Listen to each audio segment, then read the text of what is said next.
우리 의사들이나 심리학자들에 의하면은 우리 인간은 접촉이 굉장히 중요하다고 그렇게 말을 합니다. 터치하는 것이 중요하다 그렇게 말을 합니다. 수년 전에 미국에서 어떤 산모가 아이를 출산했는데 아이가 미숙아로 태어나가지고 호흡이 자꾸 정지되어지고 또 맥박도 고르지 아니하고 그런 어려움이 있어서 의식이 점점 꺼져갑니다. 그런데 엄마가 그 아이를 가슴에 올려놓고 그 아이를 계속 주물러 주면서 또 쓰다듬어 주면서 축복하면서 그렇게 오랜 동안 그렇게 했더니 이제 몸이 점점 풀어지고 또 호흡이 정상으로 돌아오고 또 맥박이 정상을 회복해서 정상화로 자라게 되었다는 것입니다. 의사들의 말에 의하면은 엄마가 아이를 잘 마사지해 줄 경우에 그러한 것을 하지 않은 아이에 비해서 50% 이상 더 빨리 발육을 한다고 합니다. 그리고 피부 접촉은 아이의 그 두뇌를 발달시키는 데도 큰 효과가 있고 그리고 정서적으로도 안정되는 데 도움이 된다고 합니다. 만일에 어린 시절, 어린아이 시절에 이런 부모의 터치나 또 어떤 스킨십이 부족하면은 지능지수도 떨어질 뿐만 아니라 성장 후에 사회 적응력도 현저히 떨어질 뿐만 아니라 심한 경우에는 우울증에 시달릴 수도 있다는 것입니다. 심지어는 어린 시절에 스킨십 결핍이 암이나 또 난치병의 원인이 되기도 한다고 합니다. 2차 세계대전 당시에 전쟁 고아들이 많이 있었는데 그 전쟁 고아들이 사망률이 굉장히 높아가는 것입니다. 아무런 이유 없이 그 전쟁 고아들이 고아원에서 죽어가는 것입니다. 그래서 의사들이 영양 상태가 좋지 못해서 그런가. 그래서 그 아이들에게 좋은 음식을 먹이고 그리고 또 아이들에게 장난감도 갖다 주고 또 인형도 안겨주고 온갖 방법을 다 써봤지만은 사망률이 전혀 줄어들지가 않는 것입니다. 그런데 간호사들이 그 아이들을 품어주고 안아주고 만져주고 또 스킨십 하면서 사랑의 말로 위로했더니 그 사망률이 현격하게 줄어들더라는 것입니다. 이처럼 신체 접촉이 신체적으로나 심리적으로나 건강에 너무나 중요한 요소가 된다는 것입니다.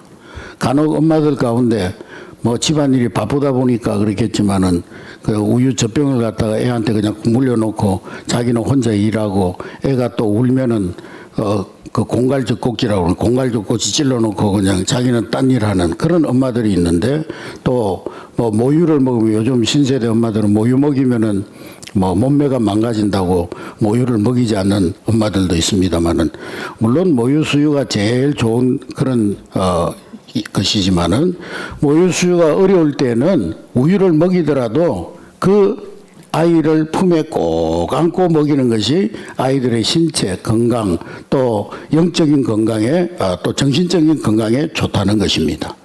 언젠가 신문에 보니까 강남 성모병원 유방암 센터의 의사 선생님이 어떤 기사를 실었는데요.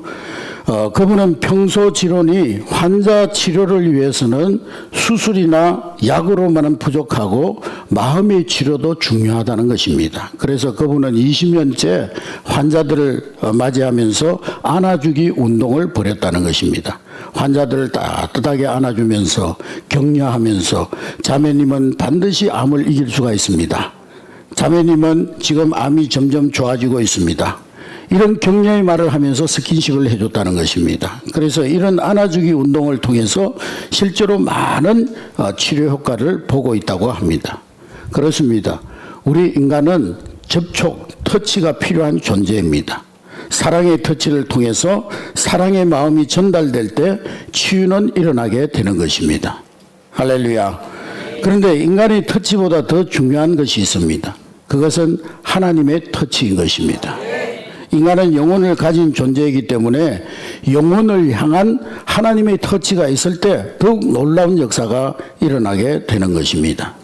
오늘 본문 말씀이 바로 그런 사실을 보여주고 있습니다. 오늘 본문 말씀을 통해서 여러분들이 하나님의 터치 그리고 영적 터치가 여러분 가운데 경험되어질 수 있기를 주님의 이름으로 축복합니다. 오늘 본문 말씀에 보면 한 나병 환자가 등장하는데 이 나병 환자가 예수님의 소문을 듣고 예수님을 찾아옵니다. 예수님께 나가면 어떤 질병이라도 고침받는다고 하더라. 그래서 이 소문을 듣고 예수님의 만져주심, 예수님의 그 치유의 은혜를 기대하면서 주님 앞에 나왔습니다. 그때 예수님께서 손을 내밀어 그를 만져주심으로 터치를 통해서 그 몹쓸 질병에서 구원함을 얻고 자유함을 얻는 은혜를 얻었던 것입니다. 할렐루야. 예전에는 나병을 문둥병이라고 그랬죠. 그런데 요즘은 이제 그 환자들을 존대하는 의미에서 한센병이라고 하는데, 노르웨이의 한센이라는 분이 처음 그것을 발견했다고 해서 이 한센병이라고 명명을 하고 있습니다. 이 한센병은 현대에도 불치의 병이지만은 예수님 당시에는 불치의 병일 뿐만 아니라 하나님께 저주받은 천병으로 인식이 되어졌습니다. 그래서 그 자체로서도 신체 부위가 썩어 문드러지면서 떨어져 나가고 손가락이 떨어져 나가는 그런 고통스러움이 있는가 하면, 더 나아가서 많은 사람들로부터 왕따를 당하고 그리고 격리되어져서 따로 살아야 되는 심적인 고통이 컸습니다. 레위기 13장 45절 46절에 보면은 당시의 나병 한센병자들이 얼마나 괴로웠을지 짐작케 하는 말씀이 나옵니다. 나병 환자는 길을 가다가 사람을 만나게 되면 옷을 찢고 머리를 풀고 입술을 가리고 나는 부정한 사람입니다. 나는 부정한 사람입니다. 나는 부정한 사람입니다. 그러면 그 소리를 듣고 사람들이 피해갑니다.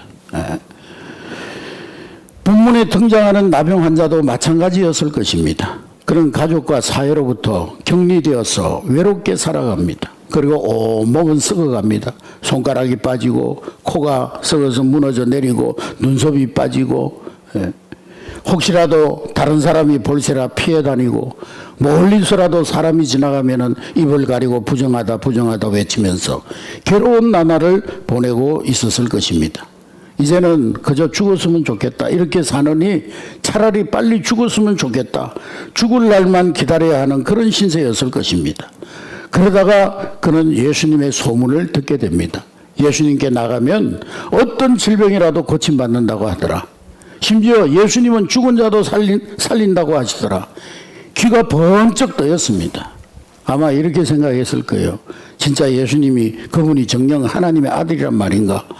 그렇다면 나도 그분에게로 나아가면 내가 고침을 받을 수 있으리라.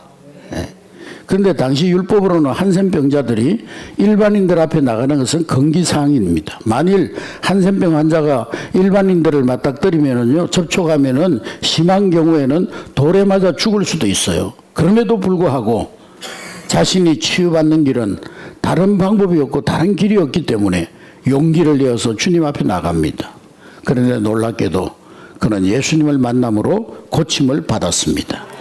기적의 역사, 치유의 역사가 일어났던 것입니다. 그 과정에서 우리가 오늘 본문을 통해서 주목해야 될 말씀이 있는데, 그것은 바로 3절 말씀에 보면은 3절, 우리 다 같이 읽으면 시작. 예수께서 손을 내밀어 내가 원하노니 깨끗함을 받으라 하시니 즉시 그의 나병이 깨끗하여 진지라. 오늘 우리가 주목해야 할 말씀은 예수님의 손입니다. 예수님이 손을 내밀어서 그 나병 환자에게 대시고 그 나병 환자를 터치하시면서 만져주시면서 고쳐주셨다는 사실입니다. 할렐루야. 예수님이 나병 환자에게 손을 내밀어 기도하실 때 나병 환자의 몸이 깨끗이 고침을 받은 것입니다. 예수님의 손은 사랑과 능력의 손입니다. 할렐루야. 예수님의 손은 치유와 회복의 손입니다. 오늘 본문과 똑같은 사건을 마가복음에서도 기록하고 있는데, 마가복음의 말씀에 보면 예수님이 만져주신 것을 좀 더 구체적으로 표현하고 있어요. 마가복음 1장 41절에 보면은 예수님이 불쌍히 여기셔서 손을 내밀어 그에게 대시며 이르시되 그랬습니다. 예수님께서 그 한센병자를 불쌍히 여기셨다는 거예요.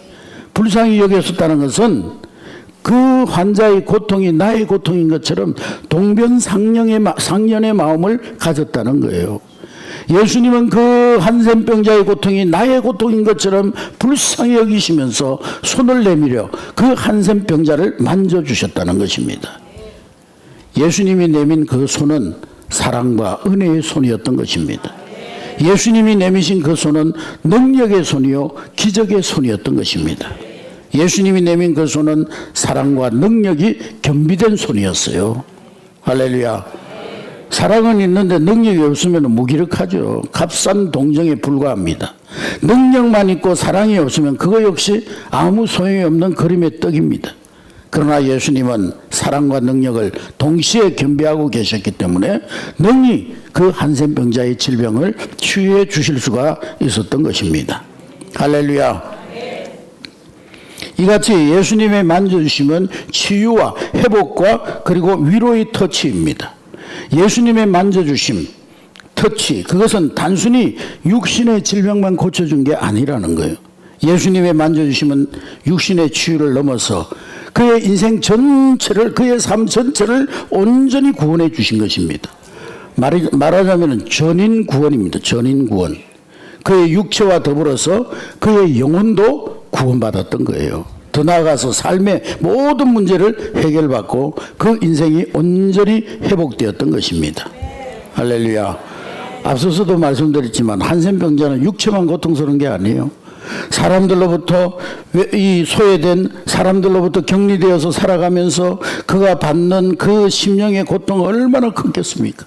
그리고 스스로 생각할 때 내가 무슨 몹쓸 죄가 있어서 이런 몹쓸 병에 걸렸을까 하는 그런 죄의식, 내가 무슨 죄 때문에 이런 병으로 오랫동안 고통당한단 말인가 하는 그런 죄책감, 사람들의 뜨거운 시선으로 인해서 받는 모멸감, 그리고 사람들과 격리되어 살아가는 고독감, 소외감, 원망, 정오, 육체의 질병과 함께 그 마음과 심령도 피폐할 대로 피폐되어져 있었을 것입니다. 근데 예수님께서 따뜻한 손길로, 사랑과 능력의 손길로 그 피폐된 영혼의 상처를 어루만져 주셨습니다. 할렐루야. 한 선교사님이 한센병 그 공동체에 들어가 가지고 선교를 합니다. 하나님이 여러분들 사랑합니다. 하나님은 여러분 같은 한센병자들도 사랑하십니다. 그러면서 복음을 전했어요. 그랬더니만 그 한센병 환자들이 당신 같으면은, 당신이 만일에 한센병 걸렸으면은 그런 말 할 수 있겠느냐고. 당신은 건강하니까 무슨 하나님 사랑이 어떻고, 예수님이 우리를 사랑한다는 둥, 하나님 우리를 사랑한다는 둥 하지만은 당신도 우리처럼 한센병 걸려보라고. 그런 말이 입에서 나오나 쓸데없는 소리 하지 말라고 그랬다는 거예요. 예. 그러자 이 선교사님이 스스로 자체해서 그분이 한센병에 감명되고 한센병자가 됐어요. 그리고는 그 한센병 환자들의 고통을, 고름을 입으로 빨아주면서 썩어져가는 몸을 어루만져 주면서 하나님은 저와 여러분들을 사랑하십니다. 저와 여러분 같은 한센병자들도 하나님 사랑하십니다. 우리 같은 사람들을 위해서 예수님 십자가에서 죽으셨습니다. 이렇게 선교사님이 친히 그들의 입장이 되어서 복음을 전할 때, 그때서야 그 한센병 환자들이 예수 그리스도를 영접하고 하나님의 사랑을 깨닫고 하나님의 복음을 믿는 생명의 역사, 복음의 역사가 일어났다는 것입니다. 할렐루야. 여러분, 예수님은 십자가 위에서 우리가 당해야 될 저주와 멸시와 고통을 온몸에 다 받으시고 우리와 똑같은 죄인의 모습으로 십자가에 죽으심으로, 죄인 된 우리의 입장이 되심으로 우리의 모든 영육간의 질병을 치료해 주신 줄로 믿습니다. 이사야 선지자는 이사야 53장 5절 말씀에서 말하기를 그의 찔림은 우리의 허물을 인하며 그의 상함은 우리의 죄악을 인함이라. 그가 징계를 받음으로 우리가 평화를 누리고 그가 채찍에 맞음으로 우리가 나음을 입었도다. 할렐루야. 오늘날 시대가 세속화되고 개인화되면서 점점 이 사람들과의 접촉이 줄어듭니다. 뭐 하나님과의 접촉은 말할 것도 없고 사람과 사람 간의 접촉도 줄어듭니다. 더더구나 이 코로나를 지나면서 집에 있으라 그러니까 지금 뭐 도심에도 저녁이 되면은 텅텅 비어 있대. 가게들이 뭐 문 닫는 가게들이 많다는 거예요. 그래서 사람들과의 접촉이 점점 줄어들고 고독하고 외톨이가 되어져 가고 있습니다. 마음을 터놓고 이야기할 친구가 없습니다. 가족도 불화와 갈등으로 혹시 멀리 떨어져 살다 보면 남남과 같이 외롭게 살아가기도 합니다. 그러면서 우리 주변에 노인들의 고독사가 늘어나고 있어요. 우리 한국인 중년 남자의 최고 인기 TV 프로그램이 뭔지 아세요? 자연인이랍니다. 자연인. 혼자 살고 싶다는 거지. 산속에 들어가가지고 잔소리가 없는 곳에, 바가지가 없는 곳에 아무의 구속도 받지 않고 간섭도 받지 않고 혼자 살고 싶다는 거죠. 여러분, 중년 남자 노인들만 외로운 것이 아니라 젊은이들도 마찬가지입니다. 우리나라 19세부터 34세까지 젊은이들 가운데 은둔형 외톨이 증후군을 앓고 있는 청년들이 54만 명이나 된대요. 한 몇 년 전 코로나 전만 해도 24만 명이라고 그러는데 코로나가 지나면서 61%가 증가해가지고 54만 명이나 이 코로나 이후에 은둔형 외톨이 증후군을 앓고 있다는 것입니다. 전문가들에 의하면 핵가족화되고, 아니 이제는 핵가족을 넘어서 나노가족, 1인 가구 세대가 36%나 된다고 하잖아요. 그러면서 이 가족이 해체되면서 인간관계가 해체되어 버리고, 그리고 그 취업에 대한 그런 막 부담감, 또 경제난으로 인한 불안감, 실직에 대한 그런 어떤 실패감, 이런 사회적인 문제가 은둔형 외톨이의 수를 증가시키고 있다는 것입니다. 거기에 더해서 이제는 인터넷이 발달돼 가지고 혼자서 그냥 유튜브나 보고 게임이나 하고, 일본에서 어떤 그 묻지마 살인을 범한 청년을 붙잡아 가지고 집에 압수수색을 해보니까 컴퓨터에서 게임 프로그램이 100개나 나왔다는 거예요. 거기에 보니까 그 가운데 하나의 프로그램이 길거리 가는 사람 무작정 막 죽이는 그런 게임도 있더라는 거예요. 은둔형 외톨이가 되어서 혼자서 그런 게임도 하고, 그러면서 엉뚱한 생각을 하고. 대가족 사회에서는 서로 배려하고 사랑을 배우고, 또 다른 형제나 동기 간의 어떤 관계 속에서 인간관계를 배우고 서로 상대방의 입장을 생각하는 그런 것들을 통해서 행복을 느끼면서 살았습니다. 그러나 핵가족을 넘어서 나노가족 사회 1인 가구가 급증하면서 밖에 나가는 것을 꺼리고 혼자 외톨이가 되어서 유튜브나 인터넷 게임으로 하루를 보내는 젊은이들이 많다는 거예요. 근데 문제는 그런 은둔형 외톨이들이 결국에는 사회적 문제를 일으키는 범죄자로 발전되는 경우가 많다는 것입니다. 여러분들이 잘 아는 바와 같이 언젠가 한 20대 정모 자매가 SNS로 자기와 같은 20대를 만나가지고 그 여자를 살해하고 그 시체를 가방에 담아가지고 유괴해버린 그런 사건이 있지 않았습니까? 그걸 잡아가지고 왜 죽였냐 그랬더니 아무 이유가 없는 거예요. 그냥 한번 죽여보고 싶더라는 거예요. 사람 죽이면 어떤 기분이 드는지 한번 해보고 싶더라는 거예요.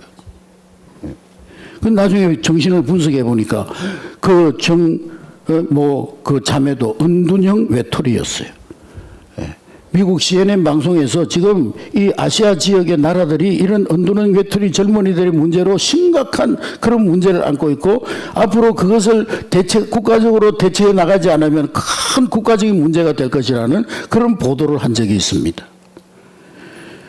여러분, 그러나 이런 은둔형 외톨이라도 우리 예수님 앞에 나아가면 우리 예수님은 사랑의 손길로 만져주시고 터치해 주셔서 영혼을 어루만져 주시고 마음속의 상처를 싸매 주실 줄로 믿습니다.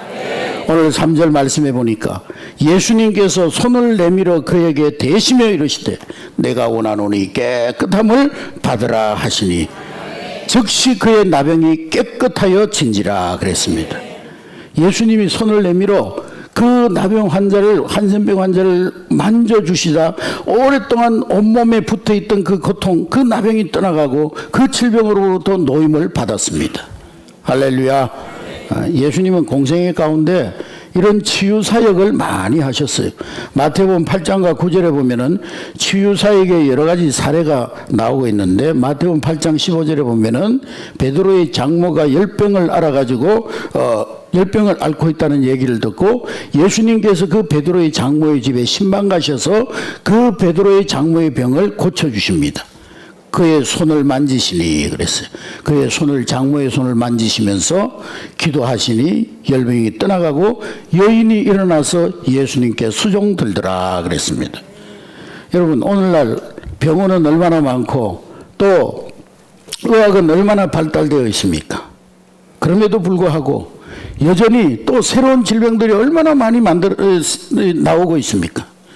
그리고 엄밀하게 따지면은요, 의학은 그 병의 근원을 고치는 것이 아니고 사실은 그 현상을 진정시키는 의료 행위를 할 뿐인 거예요. 그래서 정직한 의사들은 그렇게 고백해요. 의사들이 고칠 수 있는 병은 20%밖에 안 된다는 거예요. 20%도 안 된다는 거예요. 그리고 다른 모든 것들은 그저 현상만 진정시킬 뿐이지 치유는, 근원적인 치유는 하나님이 하시는 거라는 거예요. 온전한 치유는 하나님이 하신다는 거예요. 의사들이 칼을 메스를 써가지고 잘라가지고 병든 부분을 드러내고 실로 꼬맸지만은 그 후에 그 상처가 아물고 치유되는 과정은 하나님이 해 주셔야 치유된다는 거예요.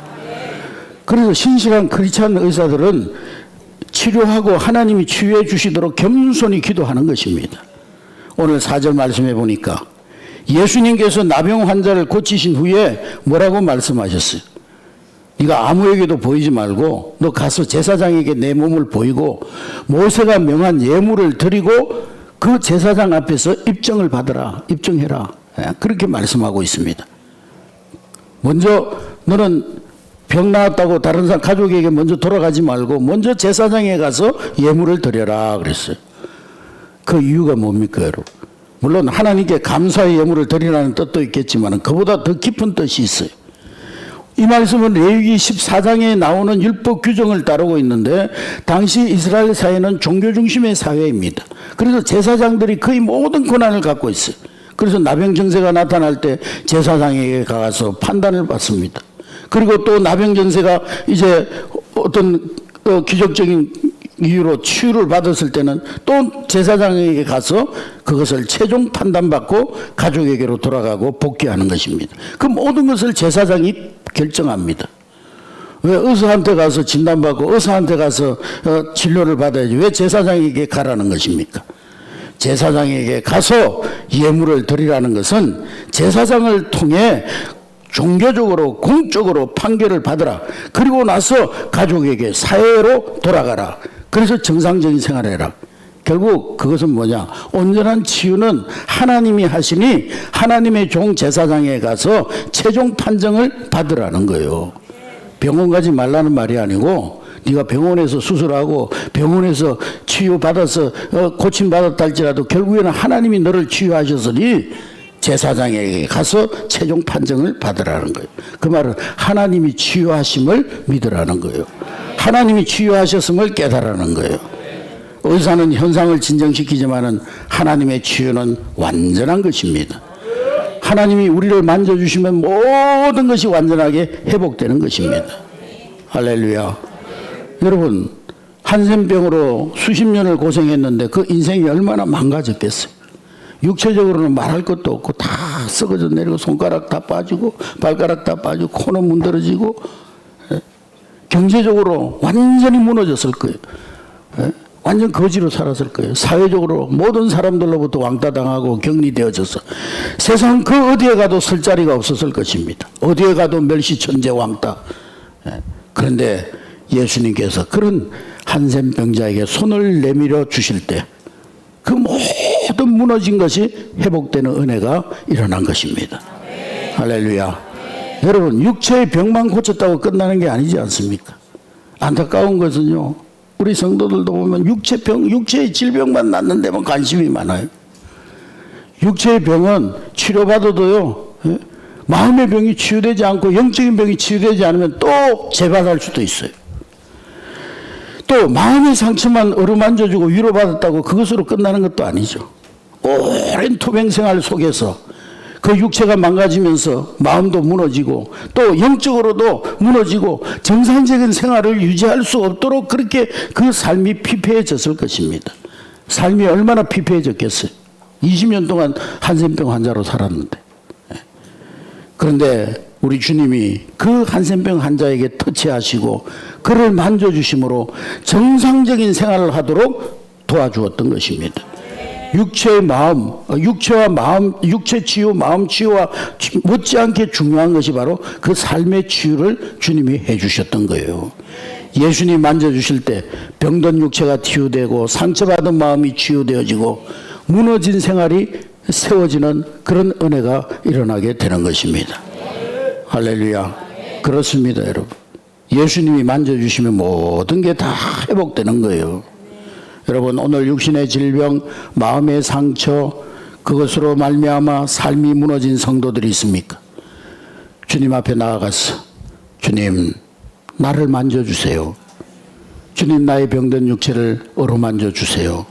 주님, 나의 상처받은 심령을 만져주세요. 주님, 나의 무너진 삶을 일으켜 세워주세요. 주님 앞에 나아가서 주의 만져주심을 간구하며 기도하는 여러분 될 수 있기를 주의 이름으로 축복합니다. 주의 손이 우리에게 터치될 때, 주님께서 우리를 만져주실 때 우리의 육체가 회복되고 마음이 회복되고 우리의 모든 삶이 다시 일어나게 될 줄로 믿습니다. 그리스 신화에 보면 미다스라는 왕이 있는데 그는 프리기아의 왕입니다.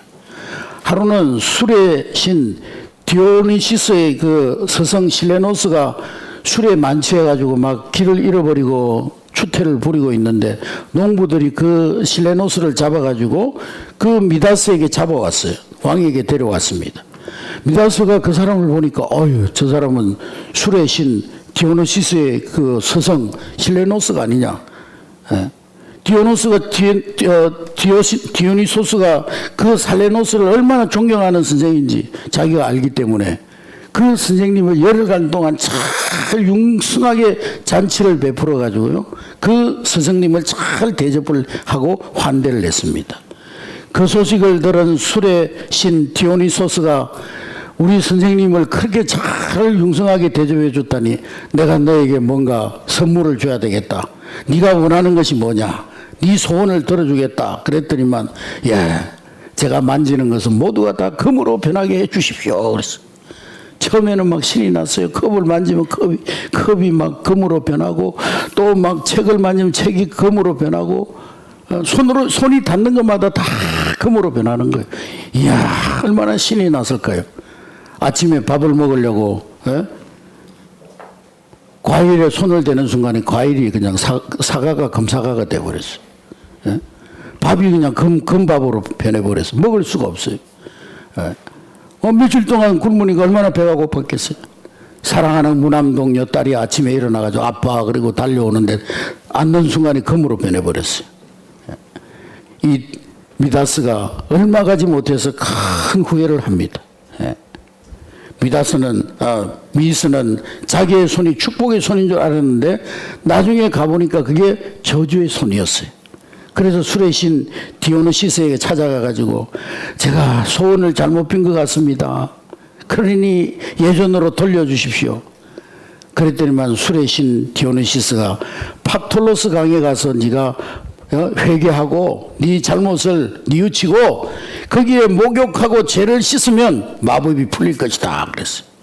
그러자 이 팍톨로스 강에 가서 몸을 씻었더니만 그 강이 온통 금빛으로 변하면서 자신은 옛날로 돌아왔다는 겁니다.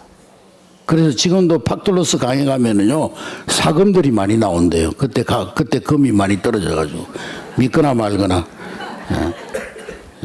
여러분, 사람의 손은 아무리 능력이 많아도 그와 같은 거예요. 여러분, 우리 인간의 손으로 문명을 발전시킨다고 지금까지 수천 년 동안 문명을 정말 신의 수준에까지 도전하면서 AI 같은 거 만들어가지고 지금 발전시켰어요. 뉴스를 보니까요, 이 지구촌이 지금 한계 온도인 1.5도 상승의 그 한계점을 넘어가지고 심각한 기후 이변이 일어나고 있다는 거예요. 남미 지역이 지금 겨울인데 지금 온도가 30도라는 거예요. 심각한 지구 환경 파괴가 일어나고 있는 것입니다. 우리 인간이 자기 스스로 뭔가 자기 손으로 뭘 해보겠다고 몸부림치고 애를 쓰고 그러나 한 손으로는 이렇게 세우고 한 손으로는 파괴되고 있는 거예요. 우리 인간의 손으로 뭔가를 해보려고 하는데 그게 생각대로 잘 됩니까? 오히려 일이 더 꼬일 때가 많아요. 엉켜버릴 때가 많아요. 인간의 손은 완전하지 못합니다. 인간의 손은 한 손으로는 뭔가를 세우는 것 같지만 한 손으로는 파괴하는 손이에요. 자녀 교육도 그렇잖아요. 얼마 전에 제가 어떤 권사님하고 통화를 했는데 자녀 교육을 위해서 도시로 이사를 갔는데 자녀들 어떻게 대학 갈 나이가 됐는데 대학 좋은 대학 들어갔냐고 물어봤더니만 아이고 목사님 제가 애들 망쳤어요. 고등학교 때 공부 좀 열심히 하라고 말을 안 들어가지고 때리고 막 그냥 잔소리하고 그랬더니 애가 그냥 성격이 이상하게 돼가지고 공부도 안 하고 그래가지고 내가 어느 대학 갔냐고 그러니까 창피해서 말도 못하겠어요 그러더라고. 자기가 망쳐놨다고 애를 자기 입으로 고백하더라고요. 우리는 우리 자녀들을 잘 빚어보겠다고 손을 내밀어서 만지다가 그냥 주물러 터뜨리는 경우가 얼마나 많습니까? 더 잘못되게 하는 경우가 얼마나 많아요. 사업도 자기가 머리를 짜내고 노력하고 애쓰고 분주하게 돌아갑니다마는 그러나 나중에 보면은 아이고 내가 망할 짓만 했네, 헛발질만 했네, 그럴 경우가 얼마나 많습니까? 여러분 인간의 손은 마치 미다스의 손과 같은 거예요. 그러나 예수님의 손이 우리의 인생에 닿으면 모든 것이 잘 될 줄로 믿습니다. 모든 것이 해결될 줄로 믿습니다. 엉켜진 것이 풀려지고 망가진 것이 회복되고 다친 것이 열려지고. 한 학생이 수학 문제를 푸는데 아무리 풀려고 해도 풀리질 않는 거예요. 끙끙대고 몇 시간을 실험하다가 수학 선생님한테 가서 선생님 이것 좀 가르쳐 주세요, 설명해 주세요 부탁했더니만 선생님은 1분도 안 돼가지고 금방 허무할 정도로 풀어주는 거예요. 그러자 이 학생이 아이고 내가 이렇게 쉬운 문제를 가지고 혼자 낑낑거리고 있었구나 그랬다는 거예요. 우리 인생도 마찬가지예요. 여러분. 나 혼자 낑낑거리지 말고 예수님의 만져주심을 기대하면서 주님 앞에 나아갈 때, 주님의 손길이 우리의 삶을 터치할 때 우리의 모든 것이 해결되고 회복되는 은혜를 경험하게 될 줄로 믿습니다. 그러므로 무슨 일을 만나든지 예수님 앞에 그 문제를 가지고 나아가시기를 주의 이름으로 축복합니다. 예수님 앞에 나아가서 주님의 만져주심을 날마다 체험하시길 바랍니다. 그럼 우리가 예수님의 만져주심을 어떻게 하면 체험할 수 있을까요? 그 비결은 한마디로 말하면 믿음의 기도입니다. 믿음의 기도. 할렐루야.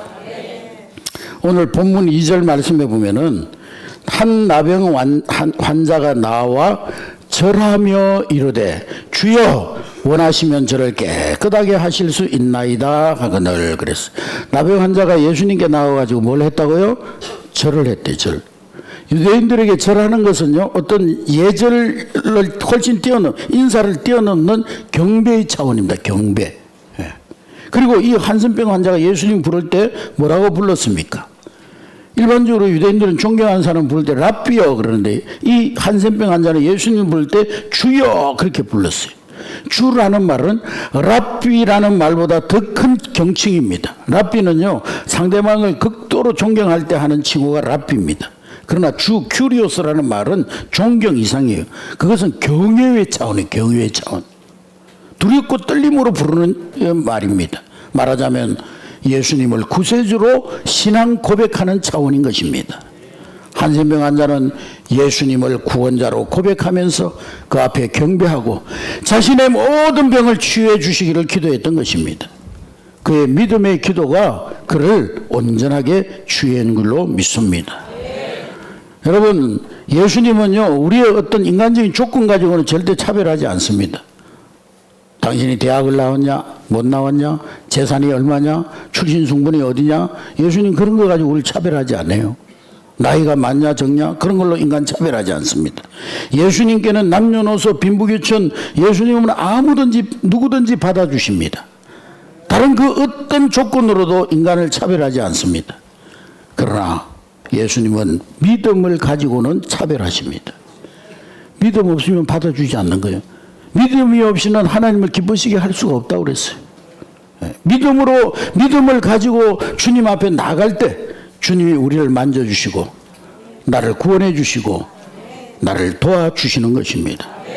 오늘 본문 뒤에 있는 구절에 보면은 또 다른 치유의 사건이 기록되어 있는데 마태복음 9장 20절부터 22절에 보면은 12년간 동안 혈루병으로 앓던 여인이 있었는데 그가 예수님 뒤로 와서 그 옷자락가를 만지기만 해도 내가 구원을 받겠다, 내가 치유를 받겠다, 그런 믿음으로 예수님께 와서 예수님의 옷자락을 만졌더니 예수님께서 돌이켜보시면서 이러시되 따라 안심하라, 내 믿음이 너를 구원하였다. 그랬더니 그 여자가 즉시 구원함을 받으니라 그랬어요. 12년간 동안 이 병원 저 병원, 이 의사 저 의사 찾아다니면서 병을 고치려고 했지만 고치지 못했어요. 그러나 예수님의 소문을 들은 이 여인, 내가 예수님의 옷자락이라도 만지면 내 병이 고침받을 것 같아. 예수님의 옷자락을 붙드는 그 믿음, 그런 믿음으로 예수님의 옷자락을 붙들었어요. 예수님의 옷자락이라도 만지면 나을 것 같다는 이 여인의 믿음이 12년 동안 자기 몸에 붙어서 자기를 괴롭히고 힘들게 하고 어렵게 했던 그 질병에서 노임을 받게 했던 것입니다. 할렐루야. 여러분, 예수님의 옷자락을 붙드는 믿음, 그 믿음이 중요한 거예요. 믿음으로 예수님의 옷자락을 붙든 그 여인에게 예수님은 내 믿음이 너를 구원하였다 말씀하셨어요. 여러분, 온전한 치유와 회복을 위해서는 예수님의 만져주심, 그 만져주심과 더불어 내가 만져야 하는 거예요. 예수님, 내가 만지는 거는 뭐예요? 믿음이 필요하다는 거예요.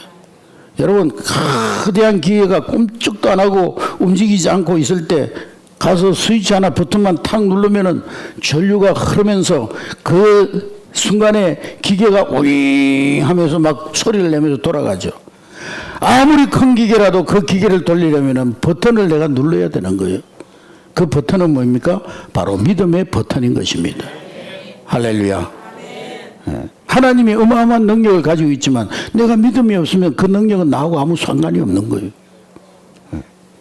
또 8절에 보면은 한 가지 치유 사건이 일어나, 또 다른 치유 사건이 있는데 백부장의 하인 치유 사건입니다. 백부장이 하인이 병들어가지고 예수님께 나와서 예수님, 내 하인이 병들었나이다. 주님, 내 하인을 고쳐주셨어. 그랬더니 예수님, 그래, 내가 네 집에 가서 신방해가지고 고쳐주마. 그랬더니 백부장이 뭐라고 그랬어요? 아이고, 예수님, 그렇게 바쁜데, 사역이 바쁜데 뭘 집에까지 올 필요가 있습니까? 말씀만 하시면 고침 받을 줄로 믿습니다. 그랬더니 예수님께서 백부장에게 네 믿음이 크도다, 네 믿음대로 될지어다 말씀하는 그 순간에 그 즉시 그 백부장의 하인이 나왔다고 그랬어요. 여기에 보면 백부장은 예수님이 직접 만져주시지 않아도 치유될 수 있음을 믿었습니다. 여러분, TV나 어떤 전자제품, 우리가 TV에 가가지고 버튼을 눌러야 들어오는 것도 있지만 요즘은 뭐가 있어요? 리모컨이 있어요. 직접 만지지 않아도 리모컨으로 탁탁 하면은 뭐 요즘은 뭐 핸드폰으로도 자동차 시동 걸고 끄고 다 하잖아요. 무선 터치. 오늘 예수님이 우리를 만져주시는 것도 마찬가지입니다. 예수님이 직접 육신의 몸을 입고 와가지고 우리를 만져주시지 않습니다. 그러나 성령을 통해서 마치 리모컨을 작동하듯이 만져주시는 거예요. 그래서 그걸 감각적으로 더 느끼게 하기 위해서 우리가 치유기도 할 때 목사님이 안수하고 기도도 하고 안고 기도도 하고 터치하면서 기도하기도 하고 또 여러분 스스로 아픈 곳에 손을 얹고 왜 손을 얹으라고 그러겠어요? 그런 감각적으로 좀 느끼게 하기 위해서 손을 얹고 기도하기도 하고. 근데 중요한 것은 안수를 하든지 안 하든지 중요한 것은 믿음으로 성령을 의지하여 기도할 때 예수님께서 우리를 만져주셔서 치유와 회복이 일어난다는 거예요. 그러므로 여러분, 기도할 때 믿음으로 기도하시기 바랍니다. 주의 만져주심을 믿고 기도할 때 주님이 여러분들의 모든 병든 육체, 상처받은 마음, 무너진 삶 만져주셔서 치유해 주시고 회복시켜 주시고 이렇게 세워주실 줄로 믿습니다. 여러분, 우리 모두는 주님의 만져주심, 주님의 터치가 필요한 사람들입니다. 주님 앞에 나아가시길 바랍니다. 그리고 주님을 바라보시기 바랍니다. 그리고 주님께 부르짖어 기도하시기 바랍니다. 주님, 나의 병든 육체, 나의 상처받은 심령, 나의 무너진 삶을 만져주세요. 주님, 이 시간 나를 치유해 주시고 나를 회복시켜 주시고 나를 세워주시옵소서. 믿음으로 구하고 기도하는 여러분 될 수 있기를 주의 이름으로 축복합니다. 주님이 여러분들에게 손을 내밀어 만져주시면 모든 문제는 주의 은혜 가운데 해결될 줄로 믿습니다. 그리고 여러분 주변을 돌아보시기 바랍니다. 우리 주변에 주님의 만져주심이 필요한 사람이 얼마나 많습니까? 오랫동안 육신의 질병으로 고통받는 분들, 마음의 상처로부터 가슴앓이를 하고 있는 성도들, 또 삶이 무너져서 경제적으로 또 가정적으로 자녀 때문에 힘든 분들, 무너진 삶에서 일어나지 못하는 성도들이 얼마나 많습니까? 그들에게 사랑과 긍휼의 마음을 가져와서 동병상련의 마음, 주님께서 그 한센병자에게 그 질병이 나의 질병인 것처럼 그 동병상련의 마음으로 기도하시던 것처럼 우린 그런 마음으로 다가가서 주의 마음으로 만져주고 그들을 위해서 중보기도 해주고, 그래서 하나님의 놀라운 치유와 회복의 은혜를 함께 경험하는 우리 한내교회 공동체가 될 수 있기를 주의 이름으로 축복합니다.